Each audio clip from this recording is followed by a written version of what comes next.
You are listening to A Scary State, and this week we're covering Queensland, Australia. So, Mackenzie? Yes, Lauren? Let's get scary. G'day, mate. Oh my, I knew it. I was waiting. How many times that accent comes out this episode? That's literally all I can do. I can't do an Australian accent. Oh, I can't either. I'm not even going to try. I can do British. I heard if you say something what was it? It was something if you say it in a British accent, it sounds like you're saying, "G'day, mate," in an Australian accent. But I can't remember what the words are, so that doesn't really help us. No, it doesn't. No. Do you know how long it took me to realize that the gecko was Australian? What did you think he was? British. Oh, I can see that. They sound similar. Before I really knew that there was a difference in the accent. Just, someone sounds different. Yes. You may be wondering why we're doing Australia, because it's not the United States, and we are a scary state. But guess what? Australia has states! So we're still fitting in with the scary state. Ha ha ha. And this state... Oh, did you say Queensland already? Huh? Oh, my bad. It's been a long week. Yeah, how did school go? Good. Both kinds of school. Well, so little ones, fun, great, adorable. The third graders. Third graders. So people know. Day 2, already love me. It's wonderful. It feels like we've been in school for 4 weeks already. It's only been 4 days. Solid start to the year. Solid start. As for school, let's see. I had class yesterday. Mm-hmm. And so I set all the reminders in my phone that I needed to make sure I remembered to bring my laptop. I remembered to park my car in the right spot so I wasn't blocked in by the buses, so I could leave right away. Oh, look at that clever thinking. Mm-hmm. And I set a reminder on my phone to grab a notebook because I didn't have one, and I'm not going to go buy school supplies when I work at a school. True. So, set all the reminders, did all that. My one of my coworkers offered to dismiss my class for me. Wow. So that I could leave. And even though class didn't start until 5, I had no idea where I was going because for some reason... Oh, yeah. It was like, you don't have to go visit the campus. You'll just wing it the first day. Don't know what I was thinking. Yeah, no, I get that. And so it's the end of the day. I'm running up to get all my stuff. I go to run out of the room, and one of my little ones is like, "Wait, Miss Mill, you forgot your phone." And I was like, "Oh, what?" my gosh. And I look over and I see my phone on my table, and she runs over and she brings it back to me. I was like, "You have no idea how much you just saved my life." Well, you would have gotten in your car and you would have went to type in your GPS and been like, "Oh shit."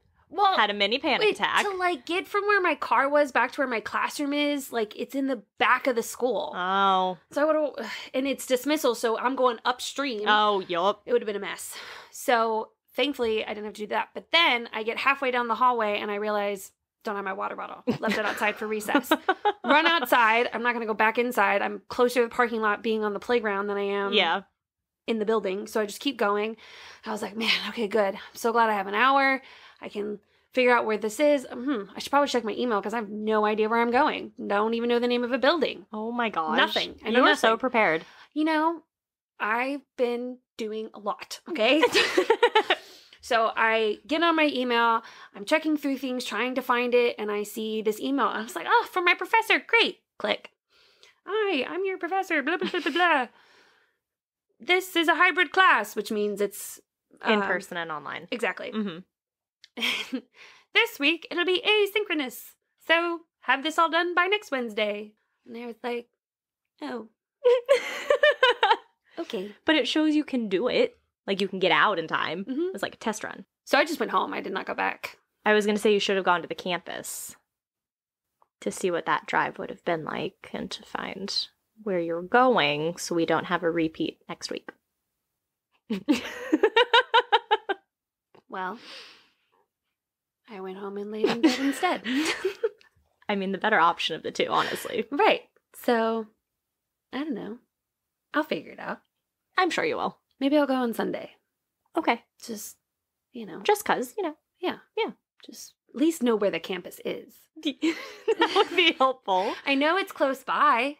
Good. Step 1. I know it's, pretty much a straight shot down Little River, I think. I don't know. That sounds good. We'll find out. Yeah. So first week of class is great. Good. Didn't even go anywhere. Solid. It's been awesome. So yeah, that's my life. I did not have that exciting of a week. No. Oh, I did. Okay, actually, kind of. So at work, we did our second annual bake-off. Ooh, yeah, how'd the cake go? It went amazing, and I won! Woohoo! Reigning champ 2 Hell years in a yeah. row. I think I won because our resident baker was late. And all the Ah. votes were cast before he got there with his cake. So you won by default. I won. And so I got a balloon, and it's great. You And- got a balloon? Yeah, because we did Avengers theme, so it was either Captain America versus Iron Man. And so I got an Avengers balloon. And then I get to work today, and the nice, like, legit Avengers balloon is gone. And in its place is a yellow balloon that someone wrote Avengers on. So now I have both balloons at my desk. You double balloon lady. You know. So yeah, next time we do our bake-off, I have to win again. Yeah. I need three titles. Yeah, Because this one, I did Captain America themed, and I made the inside of the cake that when you cut into it, it looked like an American flag. That's really cool. And I did not get pictures, which is sad. But it went really quickly. SMH. I know. So You'll just have to make it again. I will, and I'll be prepared this time because I'll know what to do. Yes. And I have to give Joe some credit. He helped me decorate the top. And I roll. he was so upset that I didn't tell anyone at work that he had helped. Because I told my team lead, and I was like, oh yeah, like Joe helped me decorate. She goes, don't tell anyone that. Just give yourself all the credit. And I said, okay, if you say so. So I gave myself all the credit. Love you, Joe. So, do you want to tell us about Queensland? I would love to. And I would just like to give a PSA that Lauren, for some reason, decided to put some weird-ass names of weird-ass animals in here. It's not my fault that they have weird names and they're from Australia. Yeah, but, like, you put the scientific name for a box jellyfish. Why? That doesn't matter. It does because it's a certain type of the jellyfish. And because that's what the notes that I read and found said. So I added them. All right, well, it's not going to be said right, so just throwing that out there now. We're not scientists, so. How do you know a scientist doesn't listen to us? I said we're not scientists. Oh. So we're not going to know the scientific names. Well, not only that, but we certainly can't pronounce them either. As people have already known. I can't read. And I can't pronounce things, so we make a great team. Woohoo! All right. So as many people probably know, although I didn't know this, so there you go. Australia was originally established as a penal colony. And no, that doesn't mean penis. It means jail. Like the penal system.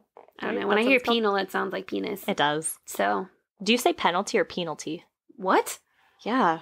I've heard people call it a penalty. Who? I don't know, but it's weird. Yeah. I can't remember who said it, but they said a penalty, and I was like, wait, what? That might be the right way to pronounce it, but well, I mean, it is weird. an E. Well, no, because pen, P-E-N, pen, penalty. No, the English it makes language sense. is weird. Whatever. Okay, at least you don't say privacy. Sorry to anyone in England who listens to us. Anyway, in 1788, the British established their first exile colony in New South Wales. Between 1788 and 1868, about 164,000 convicts had been sent to the penal colonies in Australia. See, so if you had read more when you asked me what a penal colony was earlier today, you would have seen it was the convicts. So this episode is about Queensland, as you know. But we can't talk about Australia for the first time and not talk about all the little, they're not little animals. Can't talk a little. Oh My God. It is clear Mackenzie does not read these notes before we record. Absolutely not. And also, it is Thursday. Unlike some people who have some miraculous thing inside of them that has all this energy on Friday, the children have sucked all of the energy that I could possibly have, that by Thursday I'm in my reserves to make it through Friday, and I'm tired. Honored that you are still able to be here with me tonight. So if I mess up a little bit. But actually, northern Queensland is home to most of these deadly creatures. Lauren's favorite animal, the blue ring octopus, has been found off the coast of Australia. I just love them. It is one of the most dangerous marine animals in the world. Its bite is painless, so typically the person bitten doesn't even know. And if you're able to make it to the hospital and are put on a ventilator immediately, and if you make it past the first 24 hours, you'll make a full and complete recovery. Yes, they are so creepy. There was this one video of this girl. She was in Australia or Thailand, another place where they're found. And she was playing with like a blue ring octopus, and they were filming it and they're passing it to each other, not knowing that it's the most dangerous animal. And so they like released it back into the water and went on with their lives. And they posted the video, and people were like, "Do you know what you were just holding?" So then she ended up on the news and stuff because people were like, "You were holding the most dangerous animal." Are those the ones that like will play? They'll play? Yeah, like I think I've seen these things where it's like octopus will like when sea divers, I can't even think of what they're called. What's the word? Scuba divers? Thank you. Scuba divers. Sea divers. Same thing. I saw this one thing on Netflix and it was about an octopus and like it was talking about how like the octopus was trying to play with his camera. Aw. So I don't know if it was those ones. I don't know. Maybe. There you go. Well, that'd be cute though. That would be cute. Do you think octopus are actually aliens that came here? Yeah. Yeah, probably. They're so smart. I know. It's wild.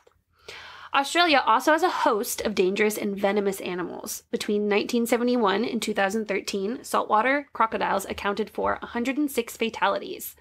One type of box jellyfish, known as the Chironex fleckeri, Nice. thanks, is described as the most lethal jellyfish in the world. But there is another type of box jellyfish known as the Iricondaji. Okay. Jellyfish. And it's small. Like less than an inch in diameter. But with the tentacles, it can reach 1 meter or 3.3 feet. Wow, that's wild. That's I know. Gross. Its sting has the potency of 100 cobra bites. And it's this big. That's and it wild. can kill you. That Australia. Australia. The harpoon snail is known as the most venomous creature in the world. And I thought the jellyfish was... There are a lot of most venomous creatures. Just like there's a lot of most haunted places? Yes, Got it. exactly. The harpoon snail is known as the most venomous creature in the world, and there's currently no anti-venom for it. I think each article that I read was really excited that it included like a venomous animal. So it was like, this is the most venomous. It also goes by the name the cigarette snail because you'll have time to smoke one last cigarette before you die. That's funny. That's creepy. It's kind of funny though. It's clever. Exactly. Specifically in Queensland, a young boy was bitten by an inland taipan snake and spent 10 weeks in the hospital recovering. He spent months in physical therapy after that, but never gained his full mobility. I know. That's awful. You know what? I know this sounds so weird, but you know what I would absolutely love to do, and you're going to think I'm so weird? I already do. Thanks. I would love to work with snakes. Why? I love snakes. You fucking weirdo. And I want to work with them so badly, and I tried to type in the other day on Indeed, I was like, snakes. And it brought me to plumbing jobs because, you know, like the snake. It's like, not what I meant. I'm telling you right now, you ever get a pet snake, you will never see me again. I wanted one so bad, and Mom wouldn't let me have one. And then when smart woman she is. And then when I moved in with Joe, I was like, I want a snake. And he goes, no. Why can I never get a freaking snake? Because they're cute. No, they're not. No, they're not. I really like snakes. Well, you're weird.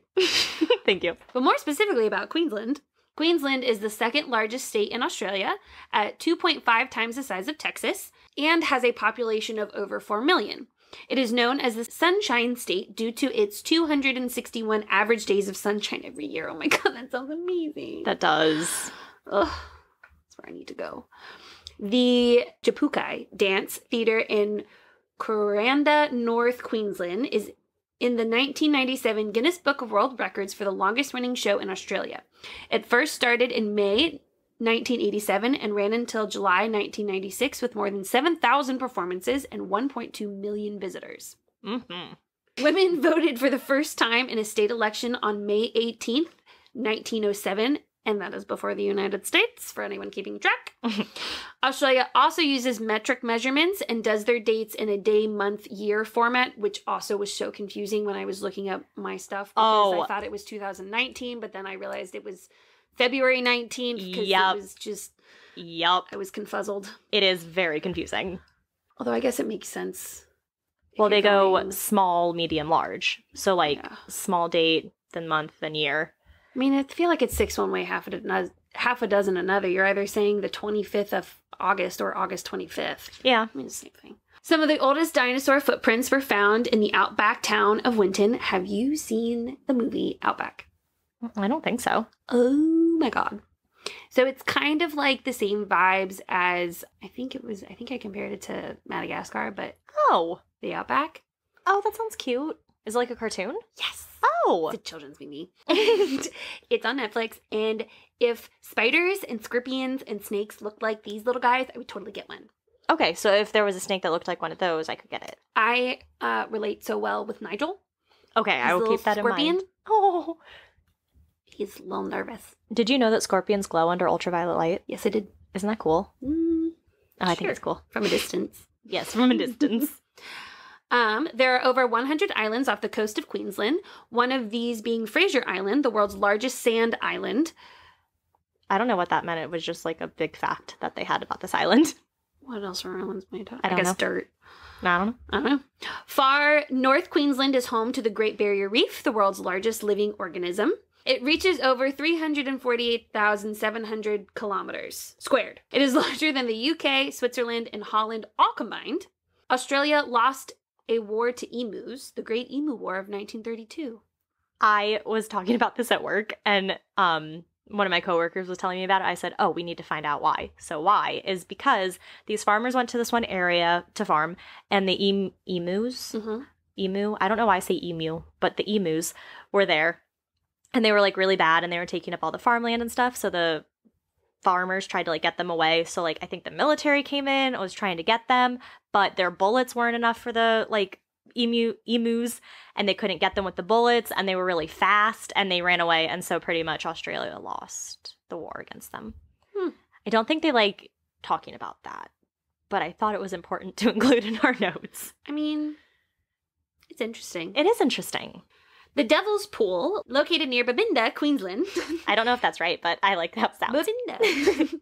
Got its name from an old tale. A married woman named Lana fell in love with a man from another tribe named Daiga. Her husband confronted the two lovers at Devil's Pool. Not wanting to be separated from her new lover, Olana jumped into the water, expecting Daiga to follow her in, but instead he walked away with his tribe. Indigenous legends say that, ever since, she has been luring men to this dangerous swimming hole, to make them pay for the way Daiga scorned her. Since 1959, 17 people have lost their lives here. The area is now fenced off and has an epitaph that reads, "He came for a visit and stayed forever." Ooh. So that's Queensland, Australia. I'm living in a letdown under. So also something in Queensland, Australia is what I will talk about today. Go for it, Lauren. So brush and eucalyptus cover the area of Queensland known as the Shire of Cook. But something that doesn't seem to truly fit in towers over it all, the Black Mountains.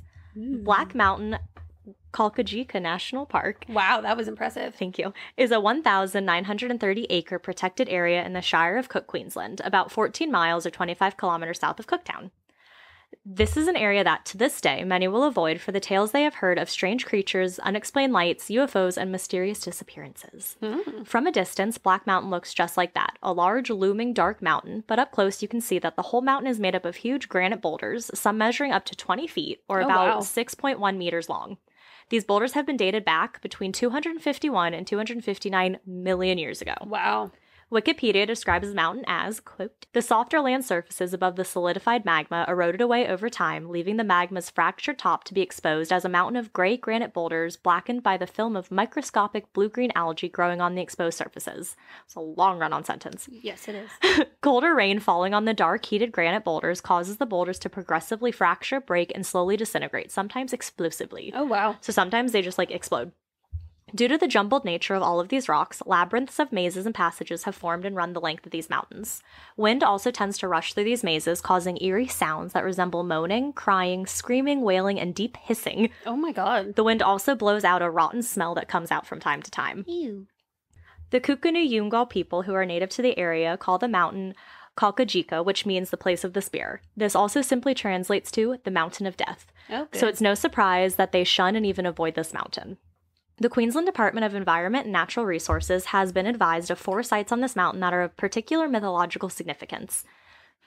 First is the Combi. This is a large rock that houses a cave. In this cave, flying foxes can be found. What? Next is the Julbanu. Whoa, wait. Back up. You're not going to elaborate on flying foxes? I tried to find more and I could not find anything else. Yeah. All right. I guess they're cute. I bet they're cute. Is there a picture? I've heard of flying squirrels. Literally never even heard of a flying They look fox. like bats. Okay. Oh, it's a genus of megabats, which are among the largest bats in the world. Oof. The difference between them. Flying foxes do not use echolocation, have large eyes, and eat fruit or nectar. So yes, that cave has those. Got it. Next is the Julbanu. This is a large rock that is shaped like a big gray kangaroo, and it looks out towards Cooktown. Then there is the Burmba. This stone faces towards Helenvale. Sulfur-crusted cockatoos are seen here. Then we have the Urimble, which is located near the foot of the range. This one is considered to be a taboo place. And even though these places hold spiritual and religious significance, the Kuku Nyungkal still refuse. So close. I tried to watch a video and the lady... She says it really fast. Yeah, I could not get it. So they still refuse to come to these mountains. ABC produced a series called The Place, and in that video it talks about the mountains. A man and a woman both talk about the mountains and some of the legends for how the mountain was believed to be formed. So the man named Richard Ludwig tells a story that his grandfather had told him. So the story starts off with two brothers who are both giants. They had both fallen in love with the same woman. They each were going to make piles of stones. Whoever made the largest pile would win the woman. They worked day after day. One version says that they each threw a rock at the other, each rock killing the other brother, so those piles of stones are still there today. But another version says that a wild storm appeared. It was no ordinary storm, though. It rained down hundreds and hundreds of boulders. These boulders fell on the men, crushing them to death. The woman the two men had been fighting over died in a current of water that had come down from the mountain. Her cries can still be heard blowing through the mountain. That's an unfortunate ending for everybody involved. It really is, yeah. There is also a story of the last spear fight that occurred on these mountains. So remember how the mountains are called the place of the spear? I think that's where it comes from. It occurred between the black and white cockatoos. So these two cockatoos are symbols of the people who live here. The white cockatoo represents the coastal clan groups, and the black cockatoo represents the inland clan groups. They were fighting over hunting land, and in those fights, many lost their lives. Their bones still lie in the mountains. He goes on to say that the area has to be respected, or you will be tormented by the spirits of the ancestors. He also says that, just like Ouija boards, this is something that you shouldn't mess around with. He said, quote, "You muck around with spirits and something is going to happen." I mean, not wrong. No, not wrong at all. I think, in general, I think it's a pretty good rule. Just don't mess with Mother Earth. Yeah. She's been around a lot longer than all of us. Yup. The woman interviewed, named Marie Shipton, was taught to respect the site even from a very young age, and that no one should go to the site, and that if they do, they will get very, very sick. She warned about visiting, warned about respecting it, and warned about the dangers that one will face should they actually go to the mountain. So I feel a lot of this could stem from the brutal massacre of Aboriginal people that took place here by early European settlers, because, of course, the European settlers were part of a brutal massacre. The blood spilt and the evil and death that were present always seemed to stick around. The mountain has tales of demons and evil spirits that live and lurk within it. These demons and spirits are always looking for human flesh to satisfy their desire for it. Oof. One of the most wicked spirits is that of the medicine man, known as the eater of flesh. The local tribe was so afraid of this man that they would offer him their sick and old members, hoping that it would appease his cravings for human flesh. Damn. I know. So he is still there, waiting and wanting, and will drag people who get too close to the mountains to their deaths. Oof. Oof. Those who have approached the mountains have said that spectral hands pulled at them and shadows and ghosts have been seen. And it's not just humans who feel a presence or get a strange feeling here. Animals are said to be frightened of the mountain as well. Always trust your pets, always trust the animals. Absolutely. And even pilots have reported that their navigational equipment acts up while flying overhead and that they experience an odd amount of turbulence. They have even experienced equipment failure. So many pilots were afraid of flying over this area that in 1991 it was tested for magnetic disturbances and radiation levels. All tests came back normal, only furthering their mystery of why planes act up while flying over. Man. I don't want anything to happen to me in a plane. I do not like flying. I am not a fan of flying. No, thank you. You know, sometimes if you just go onto every flight assuming you're probably going to die. Mackenzie! Every flight is equal opportunity. Mackenzie and our friend Juliana and I were going to go visit our other friend Jessie in Japan. No, which we is were not. We were, but then COVID hit. But it's a long plane ride. So I told Mackenzie and Juliana, I said, take what you need, drink what you need. I will get you on that plane, and then I will drink and we'll make it to Japan all fine. I said okay, but I knew my ass was not getting on that plane. I was going to push you in a wheelchair if I needed to. You were getting on that plane. You would have to sedate me. If that was what we needed to do, we would have done it. Okay. And then you would have been sleeping for like the whole plane ride and you would have woken up as we landed. That would be perfection. But sadly, we never got to do that because COVID. It is also believed that the many underground tunnels and labyrinths labyrinths underground hold alien bases, lost civilizations, ancient tombs, and even lost treasures. Ooh. These treasures are believed to range from gold, ancient texts, and historic artifacts. And those Have alien... they been found?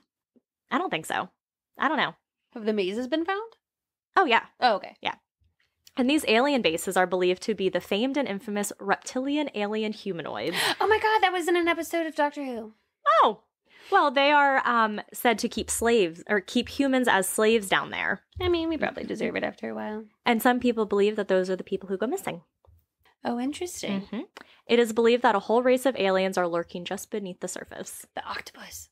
Yeah, exactly. And like I mentioned, we have demons and spirits who lurk down here, but there are also many beliefs of different strange animals who dwell in this area as well. One of those animals is a large python that is even known to attack humans. But this could actually come from a place of truth. These mountains are home to many animals, some of those being the giant amethystine python, spotted python, and carpet python, among many other snakes. The Queensland tiger is also said to stalk these mountains. It has been blamed for cattle maulings and mutilations. It is said to look like just hungry. Yeah. It is said to look like a large striped cat similar to our... A tiger is a large striped cat? It's said to look like one similar to a marsupial lion. And marsupial lions have been extinct for 20,000 years. Wow. That's what they were getting at, Mackenzie. So I watched a video. Look, it was... You can't be sarcastic with third graders, so it's just all building up. So I watched this video. It was embedded in one of the links that I found, so it's in the page. That's going to be in our notes if anyone wants to watch it. I don't know if he was being serious, but I will mention another creature that he talked about. So he believed that a creature from Aboriginal mythology is lurking around the mountains, but that there are many of them living in the mountains. That creature is the bunyip, which actually translates to devil or evil spirit. A Wikipedia page I found describes the bunyip as an amphibious beast, almost entirely aquatic. It is said to live in different watery environments, so slightly different from the mountain, but there is water around it.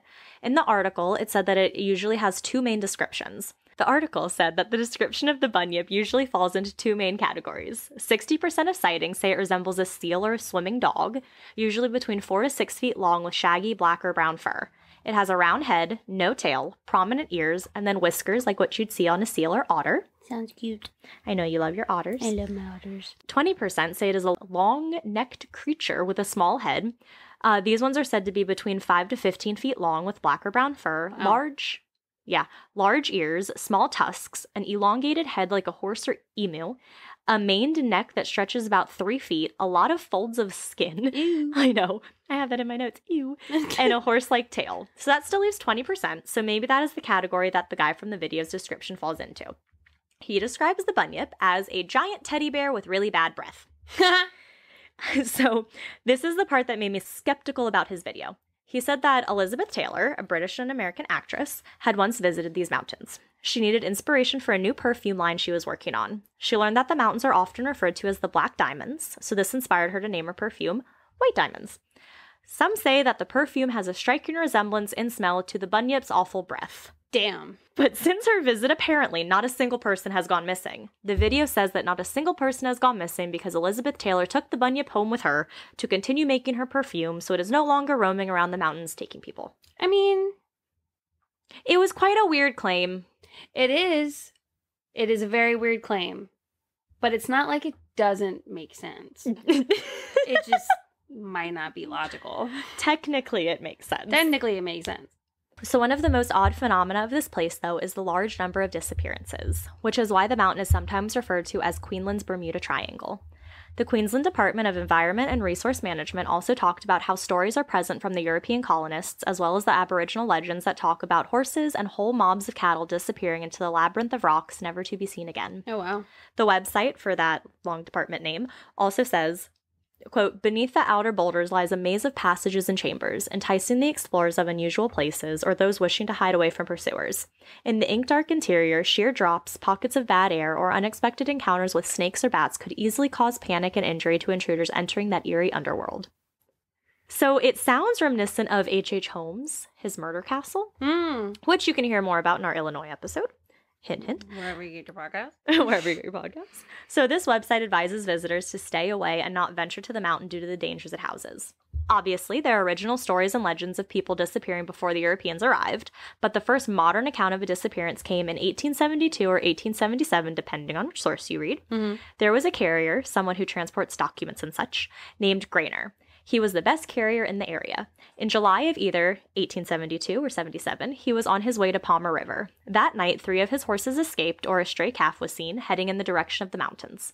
Grainer mounted one of his non-escaped horses and took off after the other animals towards the mountain. After not having returned for over 3 hours, his other carrier friends were alarmed, so they rode off in the same direction looking for him and calling his name, but they never got an answer back. As they neared the mountains, they noticed Grainer's horse just eating some grass at the base of it.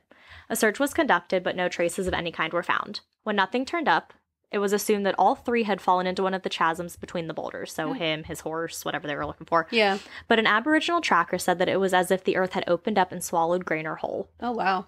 Others believe it may have been the work of the Debble, and the Debble sounds like Devil. This, double that, double this, double that, double this, that. Well, this one's talking about the devil. In Aboriginal beliefs, it is an evil spirit. So sometimes they are thought to be small, little, hairy men who take children if they go out after 4 p.m. or just make people disappear in general. Why 4 p.m.? I don't know.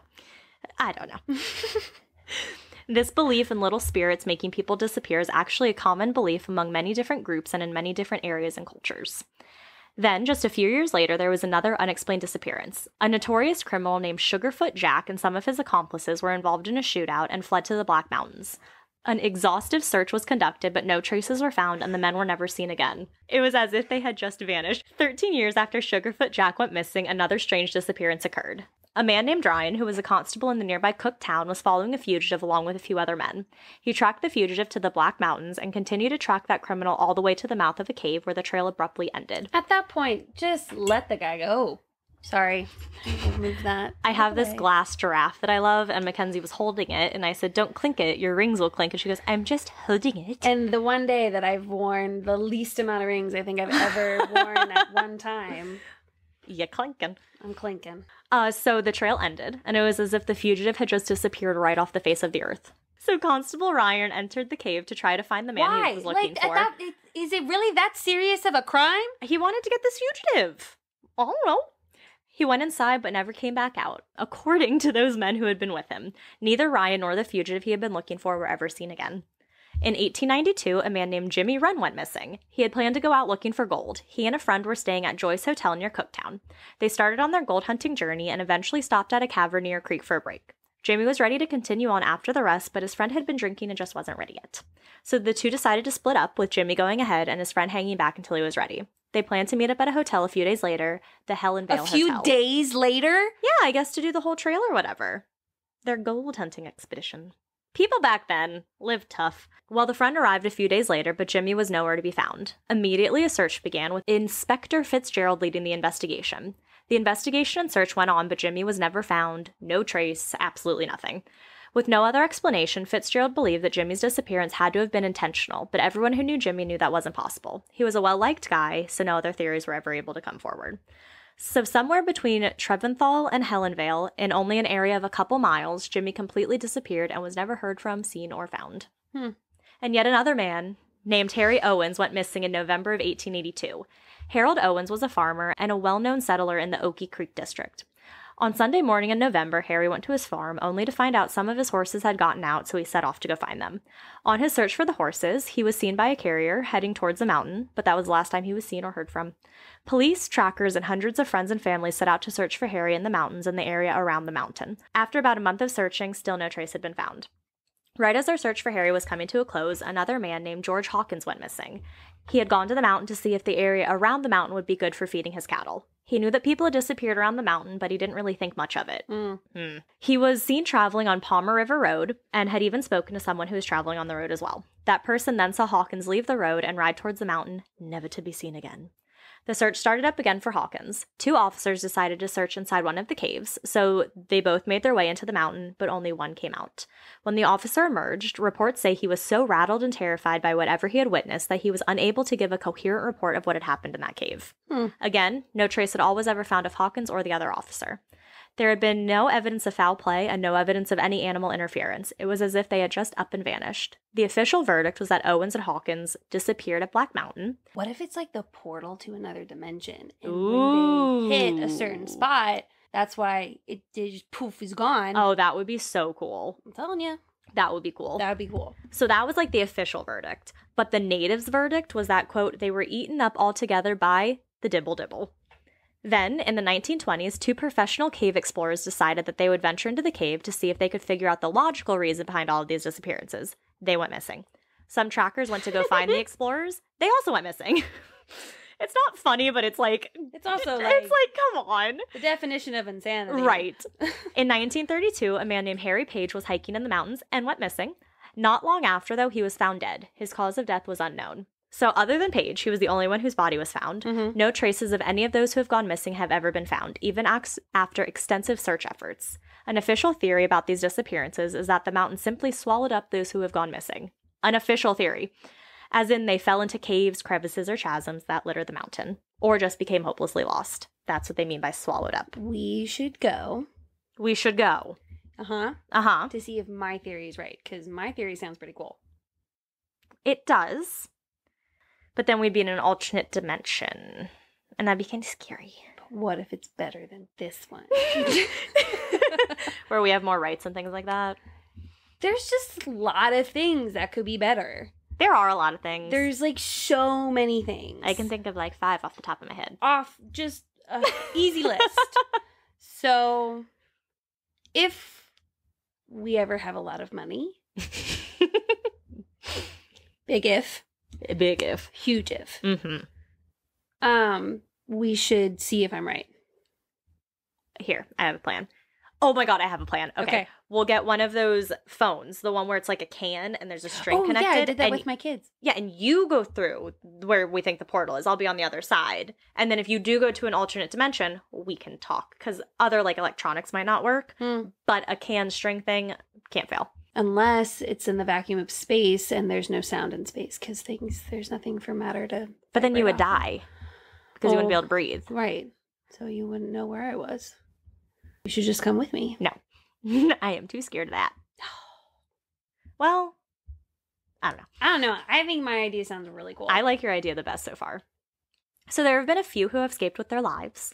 One bushman went to the mountains armed with a pistol and flashlight and was able to retell his experience. He said, quote, I stepped into the opening. Like other Black Mountain caves, it dipped steeply downwards, narrowing as it went. Suddenly, I found myself facing a solid wall of rock, but to the right there was a passageway just large enough for me to enter in a stooping position. I moved along it carefully for several yards. The floor was fairly level, the walls of very smooth granite. The passage twisted and turned this way and that, always sloping deeper into the earth. Presently, I began to feel uneasy. A huge bat beat its wings against me as it passed, however I forced myself on to push further. Soon my nostrils were filled with a sickly, musty stench. Then my torch went out. I was in total darkness. From somewhere that seemed the bowels of the earth, I could hear a faint moaning, which was then followed by the flapping of wings of thousands of bats. I began to panic as I groped and floundered back the way I thought I had come. My arms and legs were bleeding from bumps with unseen rocks. My outstretched hands clawed at space. I expected solid walls and floors, but could not find it. At one stage, where I had wandered into a side passage, I came to the brink of what was undoubtedly a precipice, judging by the echoes. The air was foul, and I felt increasing dizziness. Terrifying thoughts were racing through my mind about giant rock pythons I had seen around the mountain. As I crawled along, getting weaker and losing hope of ever coming out alive, I saw a tiny streak of light. It gave me super strength to worm my way towards a small cave mouth 1/2 mile from the one I had entered. Reaching the open air, I gulped in lungfuls of it and fell down exhausted. I later found that I had been underground for 5 hours, most of the time on my hands and knees. A king's ransom would not induce me to enter those caves again. Okay, new idea. Which I don't know why 2022, we should have this technology by now. You know, we put trackers and stuff on animals all the time. And so if there's bats and stuff in there. Put it on a bat? Put it on a bat. Because they have like their echolocation and such. Mm-hmm. Put like a GoPro on I was just thinking like a mini GoPro. Yep. Night vision. Mm-hmm. Of course. A necessity. And then, because clearly they're doing just fine in there. Yeah. So instead of people, disappearing and dying. Just use the bat. Just use the bat. So another encounter from 2001 comes from a man named Ivan. Ivan and his buddy Danny decided to camp at the bottom of Black Mountain, which was said to be that taboo area. As they were setting up their tents and camps, they noticed that it was silent. Absolutely silent. So no animals making noises, nothing. Which is very unusual in the outback. Unusual anywhere. The two men went to sleep anyways, but were awoken shortly after by the sound of rocks crumbling, as if something were slowly moving the rocks out of the way as it emerged from the mountain. Then they heard footsteps, which kept getting louder and louder, closer and closer. Danny and Ivan were convinced it was a human man, and Danny was over it. He ran outside as fast as he could, hoping that would scare the person away. Ivan followed closely behind with his flashlight. But what they saw in front of them was no man. What they saw in front of them was a big black mass slowly making its way towards the men. Then it just evaporated, and right when it did, all of the typical outback noises returned. The two men quickly got out of there.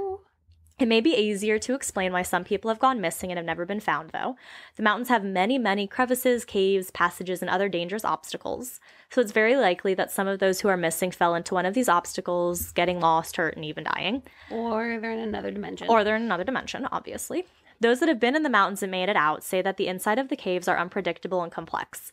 They are full of sudden drops, unstable footing, sharp walls and boulders, and rocks that shift and drop unexpectedly. Those who have come out have said that they themselves have felt confused, lost, and panicked while inside. Cooktown-based historian Bev Shea believes that Black Mountain is no supernatural place, but that all of the weird things surrounding it, especially the disappearances, can be explained. She says that lack of swimming skills, alcohol, crocodiles, foul play, a large area, and poor communication all combine to make disappearances more common. I mean, she's not wrong, but yeah, that's not the fun story. Yeah, she was like, oh yeah, there's all this speculation and imagination, and that's why we think that like mobs and cows have disappeared. And she goes, but there's really none of it's true. Okay, but here's always my thing. While there might not be any proof that it is true, there's no proof that it's not true. I love it.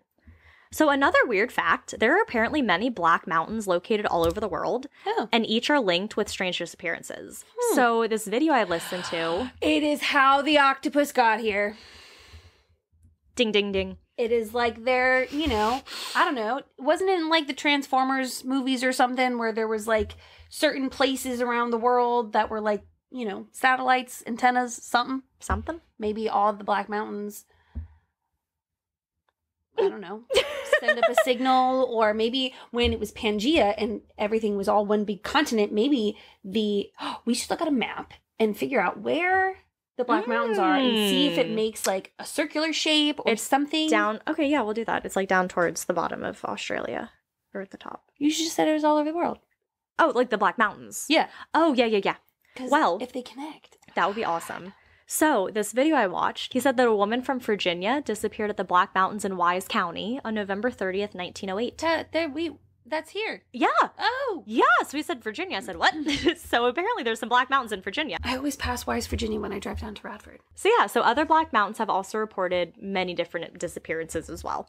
But if your eager heart really wants to see these mountains, Mackenzie, there is a lookout off the road only a short distance away, where you can enjoy the sights of Black Mountain away from the creepy, unexplained, and scary nature of the mountain itself. We'll start there. We will start there. And then if we feel brave enough, which we will not... True. We will walk there. But it sounds like a good idea. Yeah. Sure. So yeah, those are the Black Mountains. Wow. All right, Mackenzie, what are you telling us about Queensland, Australia? Alrighty. So today, unfortunately, I bring you a sad story from Australia.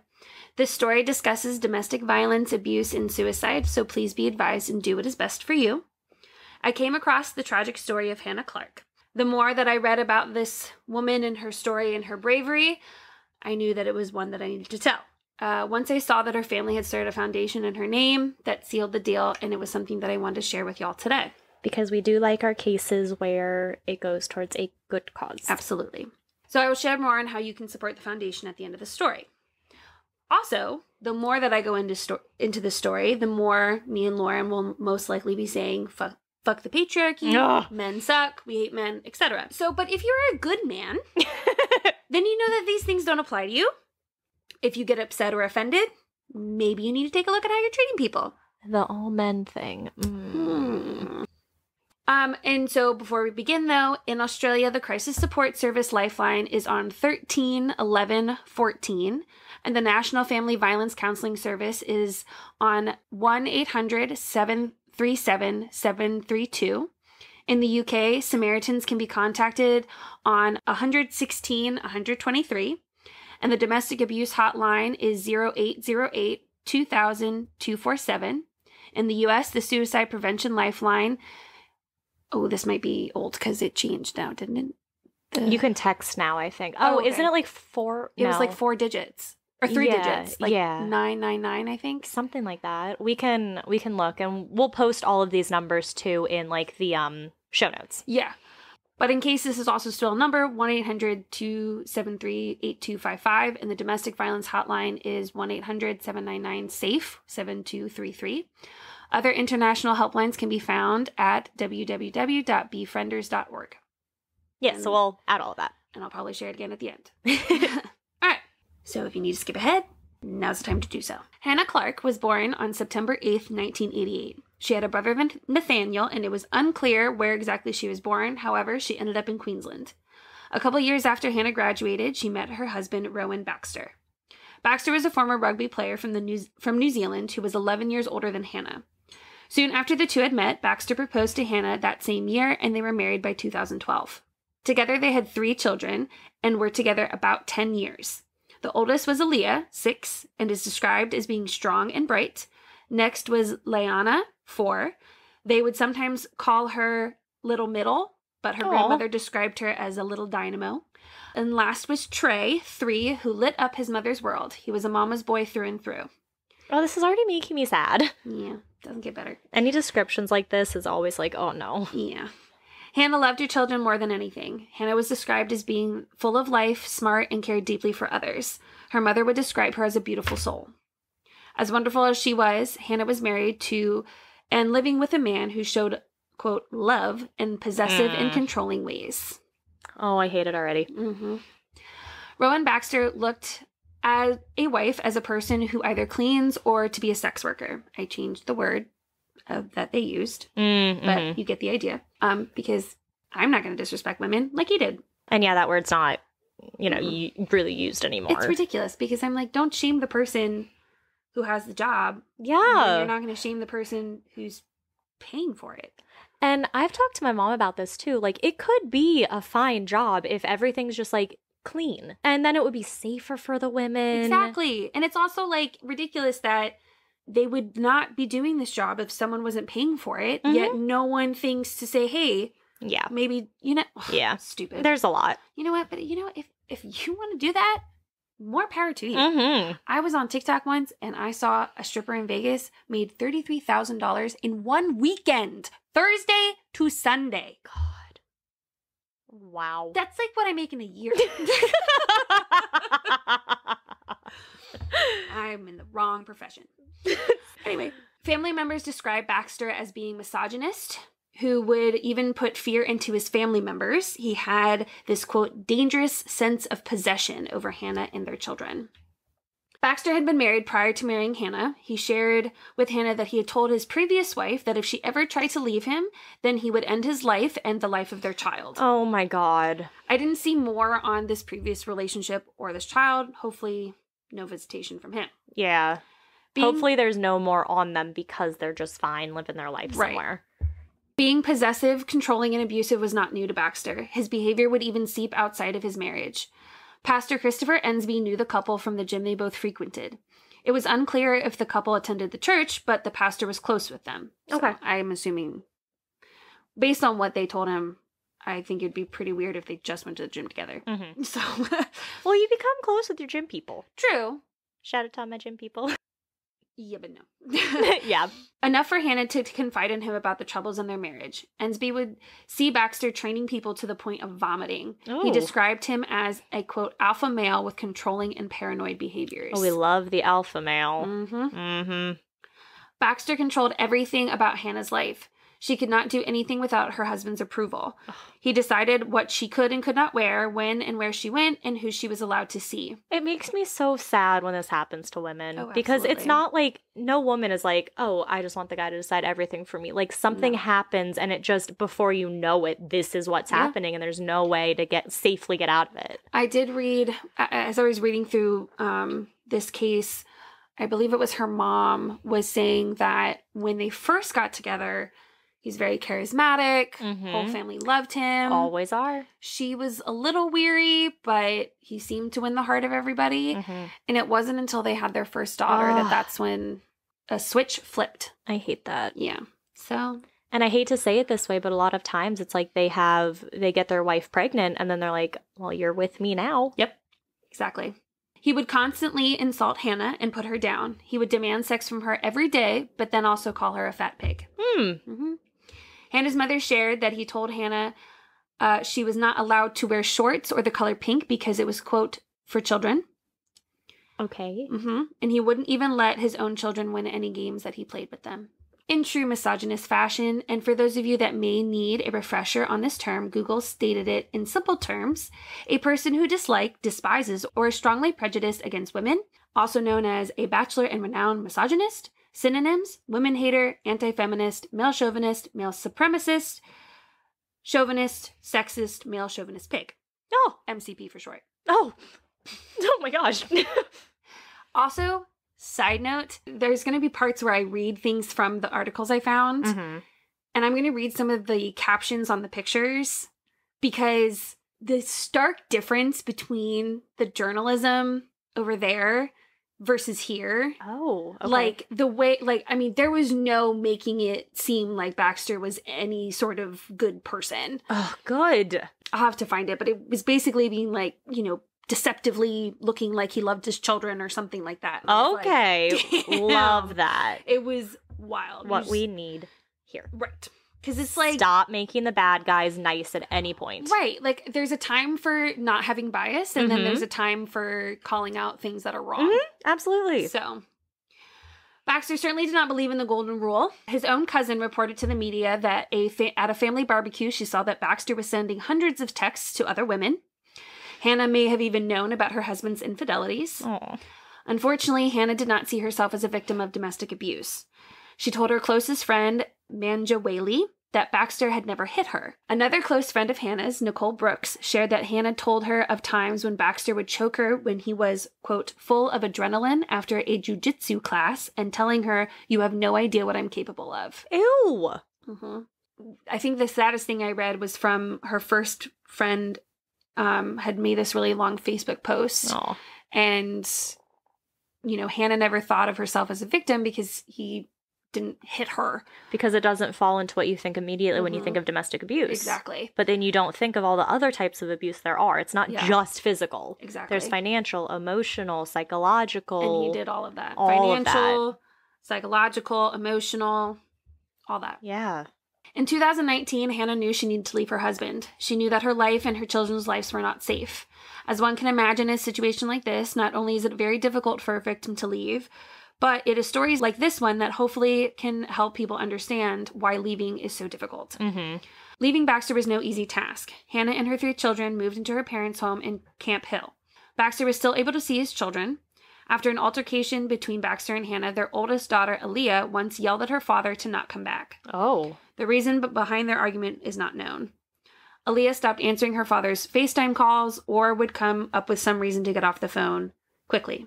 Reminder, Aaliyah is 6. Oh. Yeah. Ugh. Baxter had to settle for FaceTime with his children because on Boxing Day in 2019, December 26th, for those of you that don't know, because I didn't, he kidnapped their middle child, Leanna. They had disappeared for 2 days before she was found by police and returned to her mother. Oh my gosh. Mm-hmm. Baxter was served with a protection order and was no longer able to see his children. Good. Hannah I feel like that's not gonna do anything. No. Hannah had offered Baxter 165 days a year with his children. Baxter That's a lot. refused. And in January of 2020, the protection order was changed to allow Baxter to see his children again. Okay. That access was revoked again when Baxter breached the protection order and tried to break Hannah's wrist. Hannah confided in friends and family that she was afraid for her life. She began to ask people how you make a will, and if something happened to her, what would happen to her children. Oh my God. Yeah, it's really sad. Family members of Baxter were living in fear for even reaching out for helping Hannah after their separation. A cousin of Baxter's shared that Baxter would continuously walk past her store, which was also located in the same place that Hannah worked. Mm-hmm. On February 13th, one of Hannah's closest friends reported to police that Baxter was going to hurt Hannah. The police told her there was nothing they could do until he did something, to which Hannah's friend replied. See, I hate that. Yes. That is the stupidest thing. Yes. Because Hannah's friend said, but what if you don't get a second chance? Yes. Yes. Ugh. Yeah. So their laws over there seem very similar to this, like, kind of how it is over here. Yes. But once I get kind of through the main event, Mm-hmm. the thing that is different about Australia, which is very interesting, Mm-hmm. that we definitely don't do here, we should start. Okay. Start a petition. Okay. So on the days leading up to February 19th, Baxter was seen buying zip ties, cleaning fluid, and fuel. He also bought 3 chocolate bars, thought to be for his children. The original idea was that he was going to kidnap Hannah, kill her, and then keep his children and give them chocolate.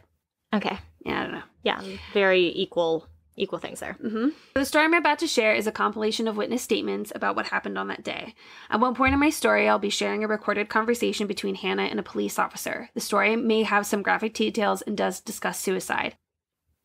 On the morning of February 19th, 2020, Hannah Clarke, formerly Baxter, was leaving her parents' home to drive her children to school. Hannah barely made it out of the driveway before Rowan Baxter, her abusive ex-husband, ambushed her and jumped into her car. Baxter demanded that Hannah drive, and when she refused, he began to pour gasoline, petrol, all over Hannah and inside the car. Hannah shouted to a neighbor who was outside their home, "Call the police! Call the police! He's trying to kill me! He's put petrol on me!" Michael Zemek was washing his car when he turned to see Baxter pouring gasoline in the car. Mr. Zemek ran to the car to better understand what was occurring. He could see Baxter holding Hannah in a tight bear hug. He could hear her screaming from inside the car. When Mr. Zemek got to the passenger side window, Baxter lit his family aflame. Oh, the kids were in the back already? Mm-hmm. Mr. Zemek recounted the moment. Quote, "It was just a bang of blackness sort of hit my face.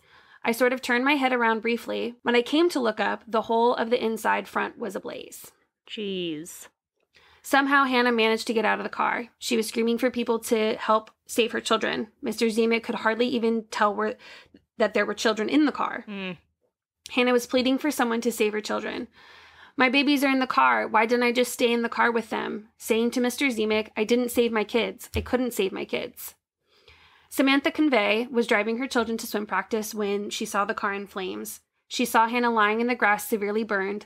She could hear her saying, "My kids, someone get my kids." Hannah's entire focus was on her children, not once expressing concern for herself. She told Miss Convey, "I can't believe he's done this. I've got a DVO," which I'm assuming is the protection like their order. protective thing. I'm sure if I Googled it, I could probably figure out what DVO stood for, but I didn't. Domestic violence order, maybe? That's what I was or thinking. Something along those lines, but the DVO protection order, same thing. Okay. "I can't believe he's done this. Where are my babies? Where are my kids? How could he do this? That's my babies in there." Mrs. Convey went to try to extinguish the flames. Baxter, who had severe burns, had reached back into the car to retrieve his knife. Carrie Fernandez, a neighbor... Oh, so he wasn't in the car when he lit it. No, he was. Oh. Yeah. Okay. Yeah. Dumbass. Yeah. Yeah, he was in the car. Okay. Because he was holding her. Yeah. Yeah. Carrie Fernandez, a neighbor, ran to the car to try and put out the flames with a fire extinguisher. Miss Fernandez said that it seemed that Baxter was almost guarding the car, ensuring his children would die. Oh my God. Fernandez said, "I felt like he was almost guarding the car," she said. "He was not wanting me to put the fire out, and it felt as if I went to the right side, he'd follow me there. If I went to the left side, he'd follow me there." Miss Fernandez did not even notice that Baxter was holding a knife. Another neighbor, Reese Gourlay, ran to warn others about the knife. Sarah Tranberg, who also lived close by, was begging Baxter to drop his knife. Baxter was burned on 80% of his body. Good. Mm-hmm. Soon after, Baxter turned the knife on himself and stabbed himself in the heart. He died that day on the side of the road, not far from where he lit his family on fire. Oh my God. Mm-hmm. Oh my God, and that way too. I know. Yeah, I don't know. When paramedics arrived, they knew the fate of Hannah Clarke was a grim one. She had severe burns on 97% of her body. Oh. The only part that wasn't burned was the bottom of her feet. Oh, geez. The paramedics tried to reassure her as much as they could. Hannah was still concerned for her children. They did what they could to relieve some of her pain. Senior Constable Angus Gaines was among the first responders who told of Hannah's incredible bravery and ability to share details of what occurred that day, saying, quote, "It was just amazing the things she was able to tell me and how much she was able to help us. Not even at a normal job, people are so worked up they can't even get those details out." So I am going to read the audio from his body camera. The following is the transcript from Senior Constable Angus Skane's body cam audio on the day Hannah Clarke and her children were killed. He arrived at the scene where he spoke with Miss Clarke, who had been horrifically injured after being doused in petrol and set alight. Hannah Clarke. My ex-husband, he got in the Constable Skane's. What's your ex-husband's name? Hannah. Rowan Baxter. Constable. Rowan Baxter? Hannah. There's a protection order against him. We got in the car to go to school, and he jumped in the front seat with me and had a jerry can. And then I saw this gentleman. Constable. What's Rowan's middle name? Hannah. Charles. Constable. So Rowan jumped in the car and lit it on fire. Interference from police radio. Hannah. With the jerry can. And then I saw this gentleman locking the car, and I asked him to call the police. Please. Interference from police radio. And then he poured petrol everywhere and just lit the car. Constable. Okay, what's your... Hannah. And my 3 kids. Constable. What's your surname? Hannah. It's in the computer. It's under Clarke. Clarke. And your first name? Hannah. And your middle name, Hannah? Ashley. Leigh. Ashllie.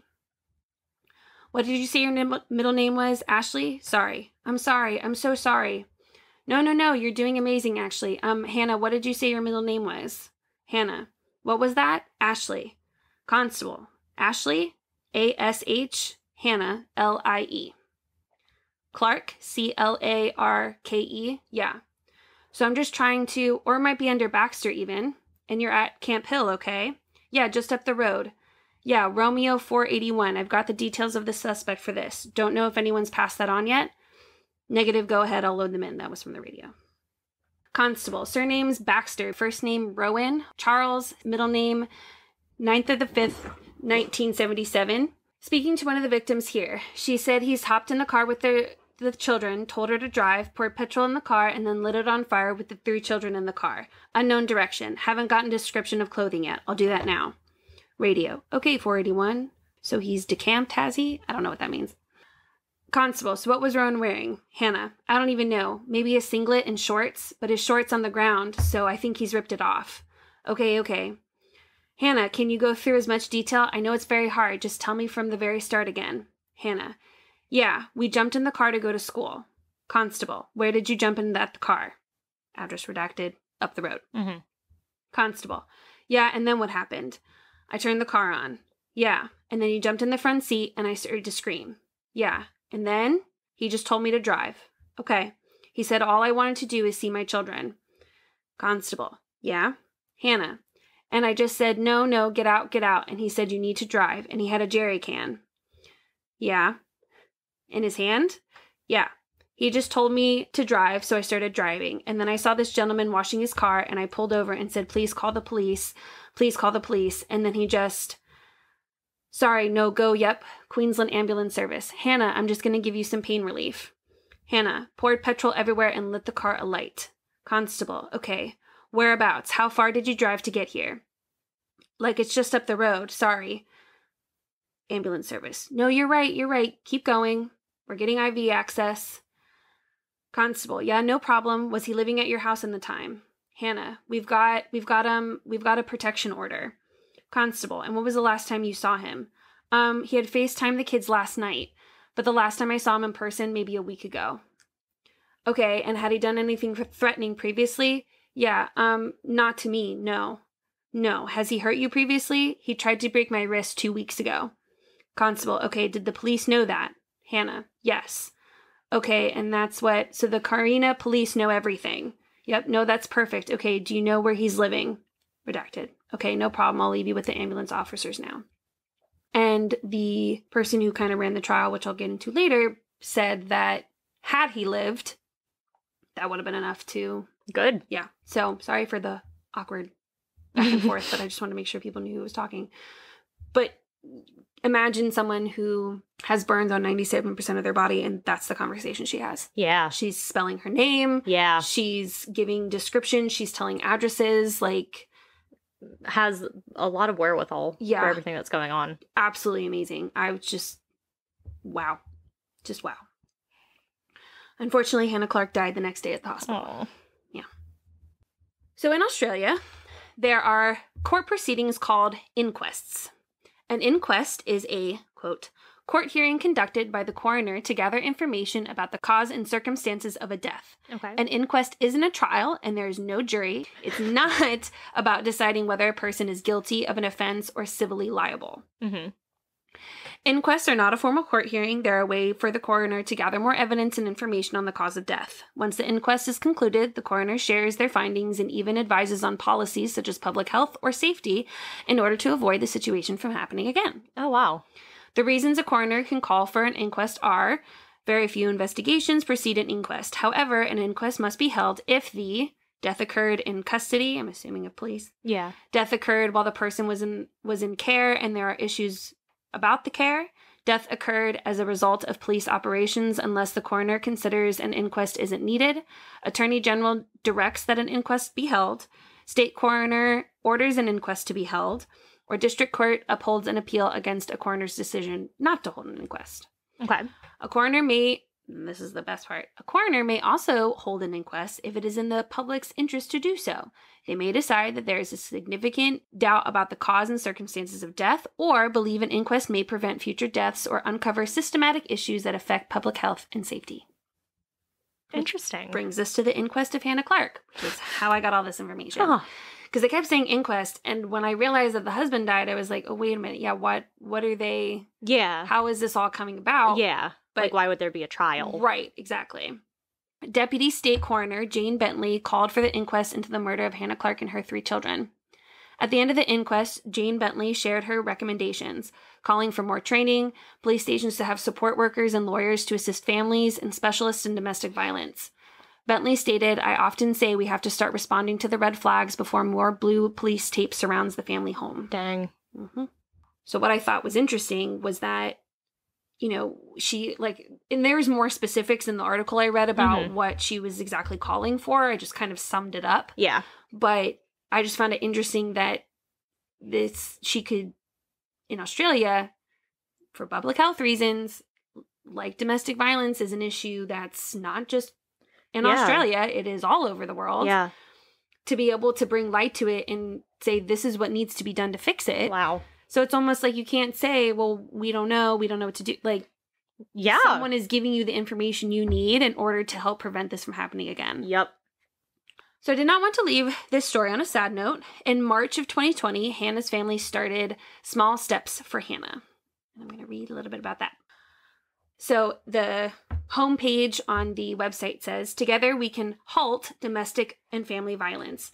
The Small 4 Steps for Hannah Foundation, and that's the number 4, by the way, exists to halt this cycle of domestic violence so that everyone can feel respected, informed, confident to act, and safe. With your help, we will work to halt H. Hannah, A. Aaliyah, L. Leani, T. Trey. Aww. Domestic and family violence. My God. Yeah. The murder of Hannah Clarke and her children was a line in the sand moment in Australia, a moment when our community came together and said that where domestic and family violence is concerned, enough is enough.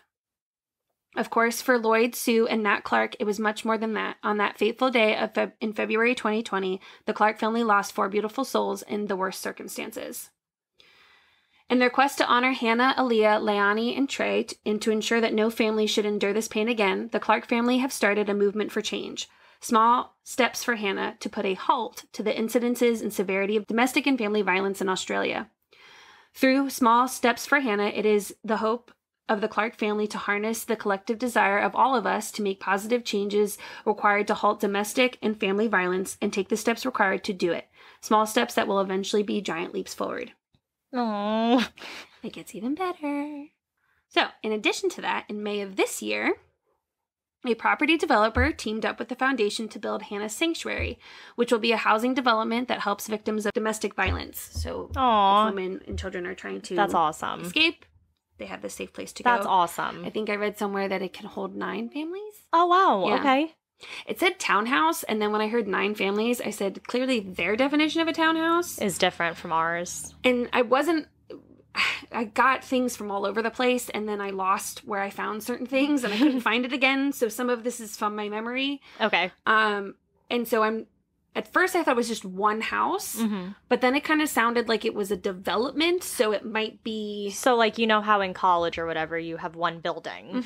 Or, like, I guess any townhouse, you have one building, but there are townhouses in it. Exactly. Yeah. So it might be something like that, but regardless of how it's set up, it's a sanctuary or a safe place for people who are victims of domestic violence to go. Okay. While Hannah's story is a tragic one, hopefully her story can shed more light on domestic violence and helping victims. This is not just an issue in Australia. It is across the entire world. Take the time to better understand people's circumstances before assuming they could easily get out of an abusive relationship. While not every story ends like Hannah's did, her story is more common than some might think. Yeah. And I just want to read the hotlines one more time. So in Australia, the Crisis Support Service Lifeline is on 13 11 14, and the National Family Violence Counselling Service is on 1-800-737-732. In the UK, Samaritans can be contacted on 116 123, and the Domestic Abuse Helpline is 0808 2000 247. In the US, the Suicide Prevention Lifeline is 1-800-273-8255. And the Domestic Violence Hotline is 1-800-799-SAFE or 7233. Other international helplines can be found at www.befrienders.org. And that other new suicide hotline number in the U.S. is 988. 988. And you can also text it. So is that like the new number, or is that the one I read? I don't know. I just typed in suicide hotline in the U.S. and this is what came up. Okay. 988. Because I know the purpose of making it shorter was so that...